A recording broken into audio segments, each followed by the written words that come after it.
4 people have died.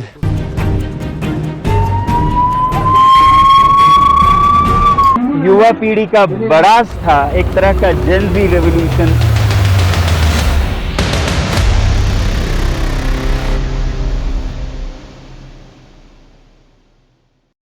September Sonam ওয়াংচুকের নেতৃত্বে লাদাখে hunger strike শুরু হয়, যেটা একটা শান্তিপূর্ণ প্রটেস্ট ছিল।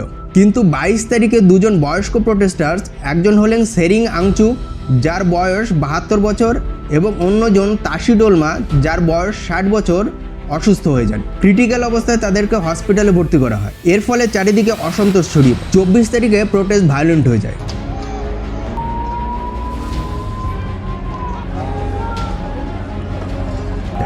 প্রোটেস্টার্সরা বিজেপির পার্টি অফিসে আগুন দিয়ে দেয়, লে হিল কাউন্সিলের অফিস জ্বালিয়ে দেয়, পুলিশ এবং সিআরপিএফের গাড়িতে আগুন দিয়ে দেয়। এরপর পুলিশ এবং সিআরপিএফের সাথে তাদের সংঘর্ষ হয়। পুলিশ টিয়ার গ্যাস ছোড়ে, লাঠিচার্জ করে এবং শেষ পর্যন্ত গুলি চালায়, যার ফলে 4 জনের মৃত্যু হয়। সংঘর্ষে কম করে 80 জন আহত হয়, যাদের মধ্যে 40 জন পুলিশ। এরপরে সোনাম ওয়াংচুক হাঙ্গার স্ট্রাইক তুলে নেন এবং সবাইকে শান্তির জন্য আহ্বান জানান।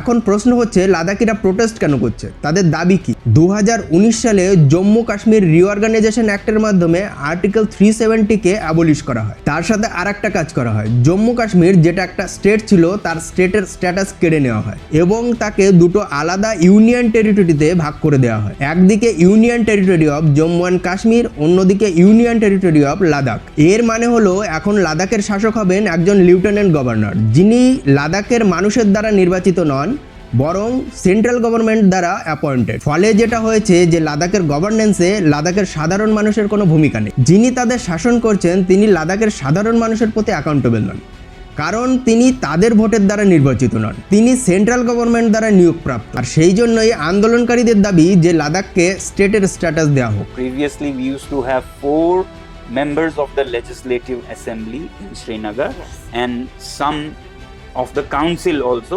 None of that is there. We used to have panchayats, sarpanches, panches, like every part of India. Nothing like that now, all suspended. দ্বিতীয়ত, পুরো লাদাখে মাত্র একটা লোকসভা সিট। আন্দোলনকারীদের দাবি যে মাত্র একটা লোকসভা সিট লাদাখকে পার্লামেন্টে রিপ্রেজেন্ট করার জন্য যথেষ্ট নয়, সেই জন্য লাদাখে লোকসভা সিটের সংখ্যা বাড়াতে হবে। তৃতীয় এবং সবথেকে গুরুত্বপূর্ণ দাবি হচ্ছে লাদাখকে 6 শিডিউলের অন্তর্ভুক্ত করতে হবে। আমাদের সংবিধানে মোট 12টা শিডিউল রয়েছে। বিভিন্ন শিডিউলে বিভিন্ন বিষয় সম্পর্কে বলা হয়েছে, যেমন 8th শিডিউলে বিভিন্ন ভাষা সম্পর্কে বলা হয়েছে, 11th শিডিউলে পঞ্চায়েতি রাজ সম্পর্কে বলা হয়েছে, তেমনি 6th শিডিউলে ট্রাইবাল রাইটস প্রোটেকশনের জন্য স্পেশাল প্রভিশনসের ব্যবস্থা করা হয়েছে, যাতে তারা কোনো এক্সপ্লয়টেশনের শিকার না হয় এবং তারা তাদের কালচারকে প্রোটেক্ট করতে পারে।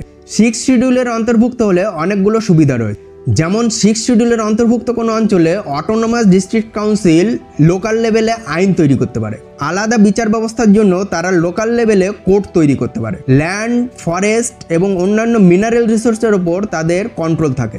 6th শিডিউলের প্রোটেকশন এতটাই পাওয়ারফুল যে পার্লামেন্ট বা বিধানসভায় পাশ করা কোনো আইন সরাসরি এখানে অ্যাপ্লিকেবল হয় না, লোকাল কাস্টমস ট্র্যাডিশন অনুযায়ী তাতে পরিবর্তন করা হয়। 6th शेड्यूल एक ऐसा प्रोविजन है, प्रावधान है, जिसमें कि लोकल इंडिजिनस पीपल, स्थानीय जनजातीय लोग हैं, उन्हें ये पावर दिया जाता है कि अपने इलाके को आप मैनेज कीजिए। বর্তমানে আসামের, মেঘালয়ের, ত্রিপুরার এবং মিজোরামের কিছু অঞ্চল 6th শিডিউলের অন্তর্ভুক্ত রয়েছে। কিন্তু লাদাখ কি 6th শিডিউলের অন্তর্ভুক্ত হওয়ার শর্ত পূরণ করে?